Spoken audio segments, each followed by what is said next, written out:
लाल कोठी है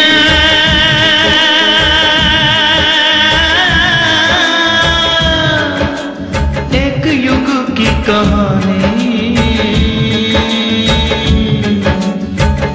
तीन पुश्तों की ये है जुबानी, तीन पुश्तों की ये है जुबानी।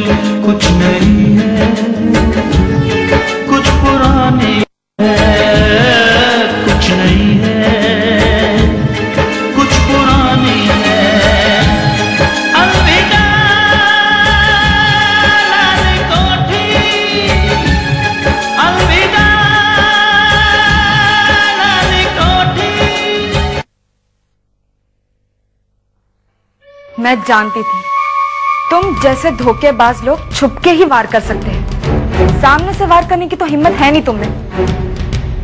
दुर्गा, कुछ भी कहने से पहले अपने गिरेबान में झांक कर देखो।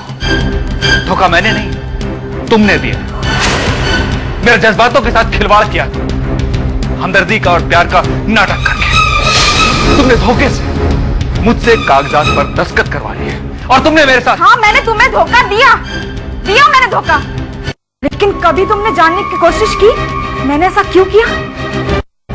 याद करो आनंद, जब तुम मुझे शादी के मंडप में छोड़कर चले गए थे, तुम्हारी वजह से कितनी बेइज्जती सहन करनी पड़ी मुझे, कितनी बदनामी हुई मेरी और मेरे खानदान की।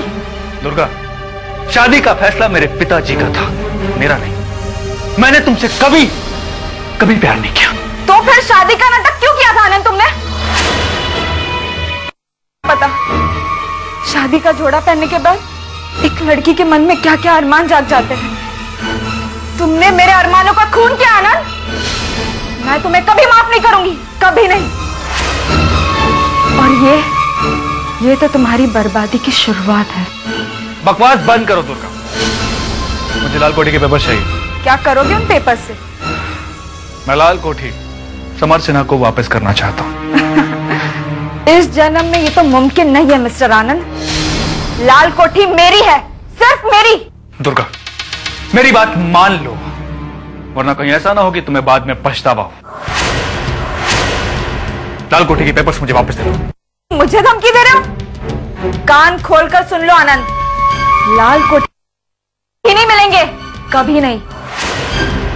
और हाँ, आज के बाद मुझ पर हमला करने के बारे में सोचना भी मत, वरना जिंदा नहीं बचोगे। Now get out from here.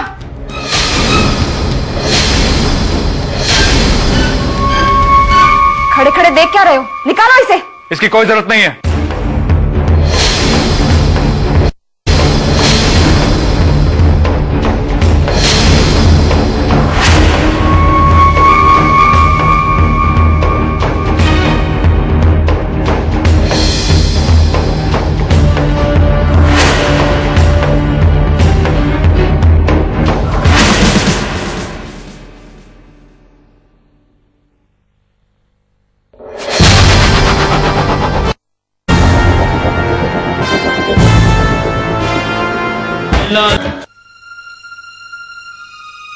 ये लो बेटा। Daddy, juice. मैं देखती हूँ।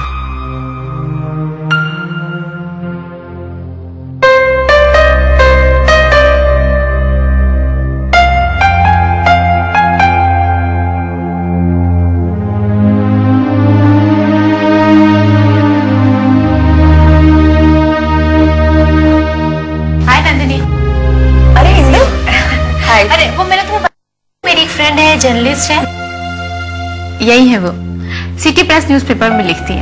हाय भारती, मैं नंदिनी हूँ। हाय, आपको कौन नहीं जानता, आपका जेल वाला इंटरव्यू सारे शहर ने पढ़ा, बहुत चर्चा हुई इसकी।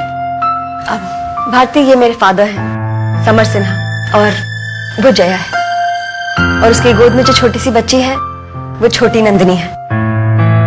अच्छा अच्छा, इसी का जन्म जेल में हुआ था। माफ कीजिएगा नंदिनी जी, लेकिन अभी अभी कुछ दिनों पहले आपके फादर के बारे में किसी अखबार में कुछ छपा था। भारती, वो सब बकवास था। समर अंकल रुक्मणी देवी के बेटे हैं, वो कभी भी कोई गलत काम नहीं कर सकते। I can understand. कहिए, what can I do for you? Bharti एक बिल्डर है, शाह नाम का। ओ यस आई नो, वो तो बहुत बड़े बिल्डर हैं। वो लोग बिना किसी को नोटिस दिए, बगैर कोई और इंतजाम करे लोगों को घर से बाहर निकाल रहे हैं। ये बेचारी जया भी वही रहती है। उन लोगों ने इसका सामान बेदर्दी से बाहर निकाल के फेंक दिया। अब ये कहाँ जाएगी? और वो लोग कहते हैं कि वहां पे आलीशान मॉल बनाना चाहते हैं। नंदिनी जी, इस बारे में मैं जानती हूँ। अगर वो बिल्डर वहां मॉल बनाना चाहता है तो उसे कोई नहीं रोक सकता। Listen, try and understand. Mall बनाना चाहते हैं तो बनाए, मैं उसके खिलाफ नहीं हूँ, लेकिन बिना किसी को नोटिस दिए वो किसी को भी घर से बेघर कैसे कर सकते हैं? अब ये बेचारे गरीब लोग कहाँ जाएंगे? किसके पास अपनी फरियाद लेकर जाएंगे? किससे करेंगे ये शिकायत? इनकी सुनने वाला भी तो कोई नहीं है। क्या आपको कोई नोटिस नहीं मिला या फिर कॉम्पनसेशन नहीं दिया? जी, मैं कुछ दिनों के लिए जेल में थी अपने पति के वजह से। वो कहीं भाग गए और मुझे अकेला छोड़ गए, और इन लोगों ने मेरे गैर हाजिरी में मेरे अकेलेपन का फायदा उठाकर सारा सामान बाहर फेंक दिया। अब इस छोटी सी बच्ची को लेके मैं खा जाऊं। सुना तुमने? कब तक ये लोग घुट घुट कर अपनी जिंदगी जीते रहेंगे? भारती, मैं चाहती हूँ कि तुम इस न्याय की लड़ाई में मेरा साथ दो। नंदिनी जी, लेकिन इस मामले में मैं क्या कर सकती हूँ? मैं तो बस एक मामूली जर्नलिस्ट हूँ, ज्यादा से ज्यादा कुछ लिख सकती हूँ, और वो बहुत बड़े लोग हैं। भारती, आदमी छोटा बड़ा दौलत से नहीं होता। आदमी छोटा बड़ा होता है अपने जज्बात से, अपने संकल्प से, अपने हौसले से। हमारा देश एक बहुत ही कमजोर देश था, बहुत गरीब देश था हमारा, लेकिन फिर भी उसने सबसे ताकतवर साम्राज्य को शिकस्त दी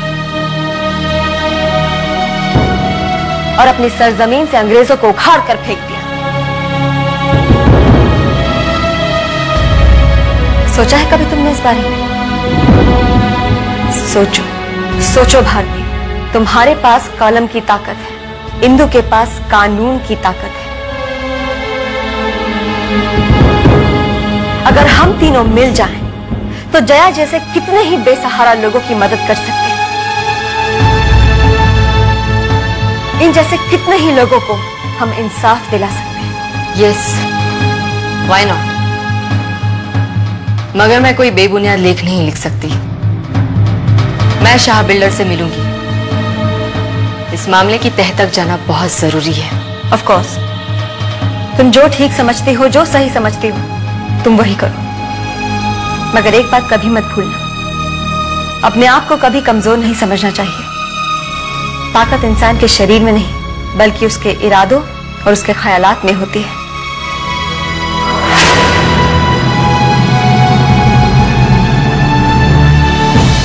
नंदिनी, जया को न्याय जरूर मिलेगा। हम मिलकर उन लोगों को बेनकाब करेंगे।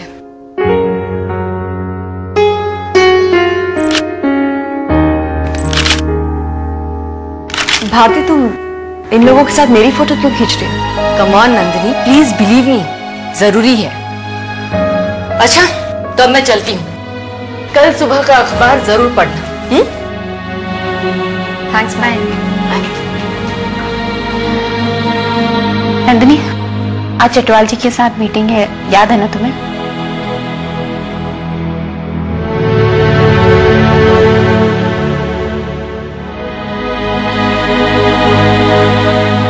Hello, Nandini beta. How are you? I'm very much fine, uncle. How are you? I'm fine, thank you. Please.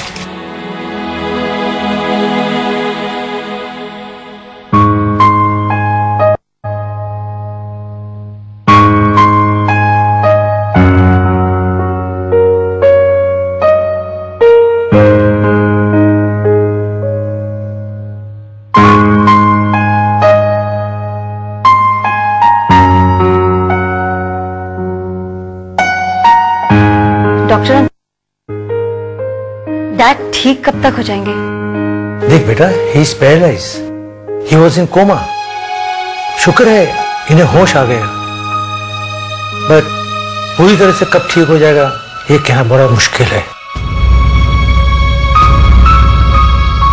हम पूरी कोशिश करेंगे, जल्दी ठीक हो जाएंगे। डॉक्टर अंकल, वो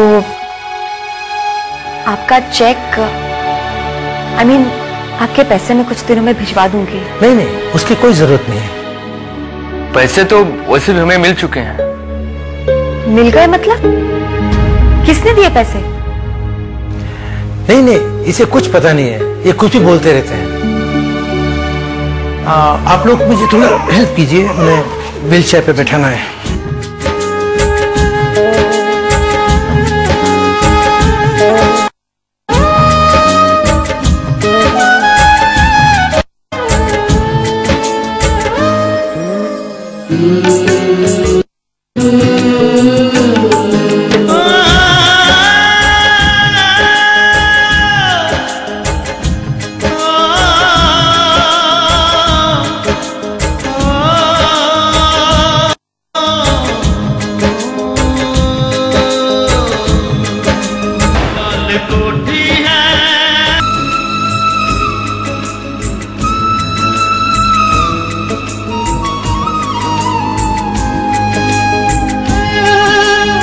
वाओ, हाय नंदिनी। तो अंकल आज व्हील चेयर पर बैठे हैं। Very good. So are you still angry with me? Christopher, मुझे तुम्हारी बात सुनने में कोई दिलचस्पी नहीं है। पर अपनी डैड के जिंदगी के बारे में तो दिलचस्पी होगी नंदिनी। आनंद मुझसे मिलने आया था और उसने मुझे बताया कि तुम्हारी डैड की जिंदगी को खतरा है। डॉक्टर कुमार से उन्हें खतरा है। What nonsense! पागल हो गया है आनंद। तुम डैड को देख रहे हो ना? डैड बिस्तर से उठ के व्हील चेयर पे आ गए और ये सब पॉसिबल सिर्फ डॉक्टर कुमार की वजह से हुआ है। And I don't want to listen anything against doctor Kumar. Did you get it? देख रहा हूं तुम बहुत बदल गई हो नंदिनी। वही नंदिनी जो इन लोगों का, इस देश का, इस सभ्यता का मजाक उड़ाती थी, आज वही नंदिनी इन्हीं लोगों और इसी देश और इसी सभ्यता के लिए बात बात पर कितने ही बड़े खतरे उठाने को तैयार है। एक्चुअली मुझे लगता है कि ये बहुत चाइल्डिश बिहेवियर है। Stop being so silly and idealistic. I'm not being idealistic, Christopher. I am being realistic. अगर मैं पहले इस जगह से नफरत करती थी तो उसकी वजह थी मेरी नादानी। बेवकूफ थी मैं कुछ जानती ही नहीं थी इस जगह के बारे में। और 6-8 महीनों में तुम सब कुछ जान गई। यहाँ रखा ही क्या है नंदिनी? मेरी दादी रुक्मणी देवी के बारे में सुना है ना तुमने? वो इस देश का अतीत थी।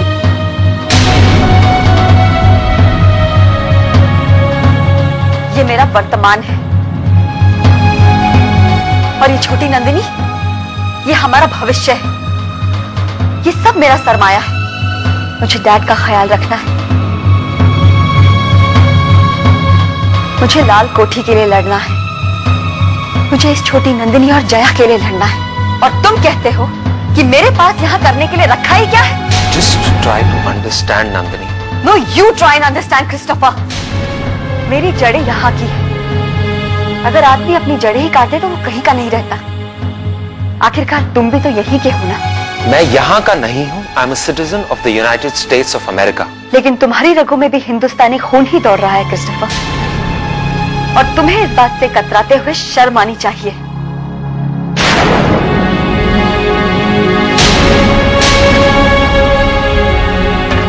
इंदु, चलो, हमें चटवाल साहब से मिलने जाना है।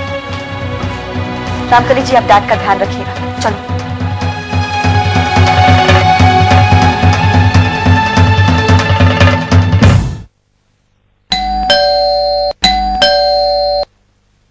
आइए आइए हसमुखलाल जी, आइए। नमस्कार नमस्कार। नमस्ते जी। कैसे हैं आप? एकदम ठीक हूँ। आइए भाभी जी, आओ बेटा, आइए पधारिए जी। जी ये सरोजा। नमस्कार नमस्कार जी। आइए आइए, बैठिए। हाँ बेटो, आप आइए बैठिए। बैठिए भाभी जी, बैठो बेटा, बैठो। और कहिए जी, घर ढूंढने में कोई तकलीफ तो नहीं हुई आपको? तकलीफ कैसी? वीरेंद्र जी, जैसा आपने बताया था बस उसी हिसाब से चले आए। क्यों बेटो? जी बाबू जी। और कहिए, क्या लेंगे आप लोग? चाय, ठंडा? उसकी कोई जरूरत नहीं, बस आप लड़की को बुला लीजिए, उसे देख ले। चाय ठंडा तो बाद में होता रहेगा। क्यों बेटो? जी बाबू जी। अब जी एक मिनट सरोजा, जाओ आशा को ले आओ। जी।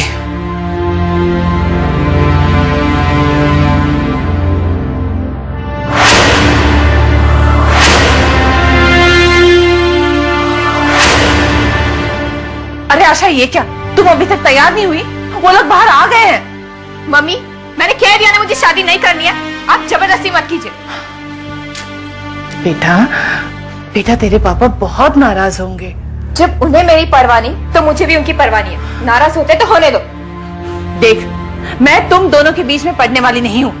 मैं उन्हें भेज देती हूँ, तुम्हें जो कहना है वो तुम उनसे कहना।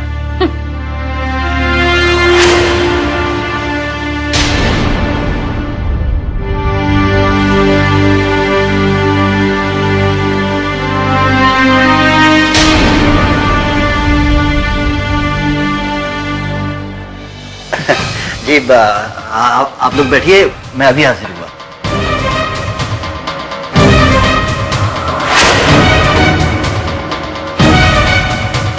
हाँ बोलो ना, क्या बात है? आशा अभी तक तैयार नहीं हुई। क्या? लड़के वालों के सामने? देखिए देखिए, आप ठंडे दिमाग से काम लीजिए। आप प्लीज जाकर उससे बात कीजिए ना, प्लीज। क्या बात?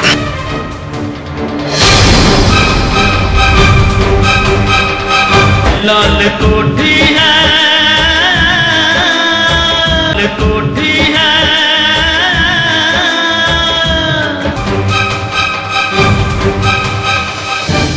ये सब क्या तमाशा है आशा? क्यों लड़के वालों के सामने मेरी बेइज्जती कर रही हो? चलो जल्दी से तैयार हो जाओ। पापा प्लीज, मेरी गलती की इतनी बड़ी सजा मत दीजिए पापा। पापा मुझे ये शादी नहीं करनी है, मेरी जिंदगी नरक मत बनाइए प्लीज पापा। पापा, मैं आपकी बेटी हूँ, जरा मेरे बारे में भी सोचिए ना पापा, प्लीज पापा। बेटा बेटा, तुम्हारे बारे में सोचकर ही मैंने ये फैसला लिया है। जो कुछ भी मैं कर रहा हूँ उसी में तुम्हारी भलाई है बेटी। नहीं पापा, आप मुझे नरक में ढकेल रहे, मेरी जिंदगी बर्बाद कर रहे हैं आप मेरी। देखो आशा, अभी ये सब बातें करने का वक्त नहीं है बेटी। तुम जल्दी से तैयार होकर हॉल में आ जाओ, मेरी इज्जत का सवाल है बेटा। देखो, अगर तुम नहीं आई तो मैं समाज में किसी को मुंह दिखाने लायक नहीं रह जाऊंगा।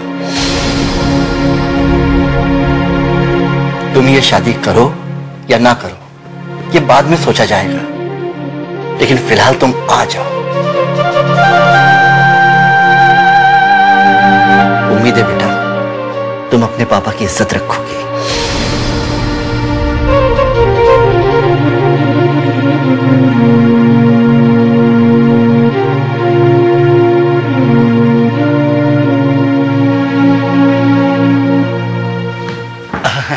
जी बस वो 5 मिनट में आ रही है आशा। वो क्या है जी कि थोड़ा शर्मा रही है आने में। ये तो बड़ी अच्छी बात है, शर्माना तो लड़कियों का कहना है। लीजिए आ गई। आओ बेटा। आशा बैठ।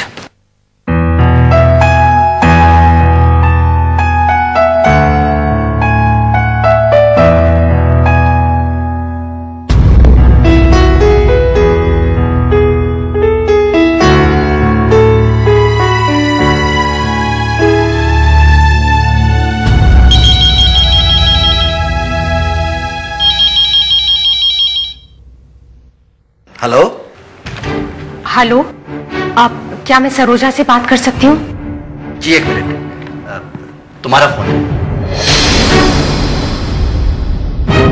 मेरा फोन? कौन हो सकता है? हाँ जी, सरोजा, मैं मधु बोल रही हूँ। It's confirmed, Asha is pregnant.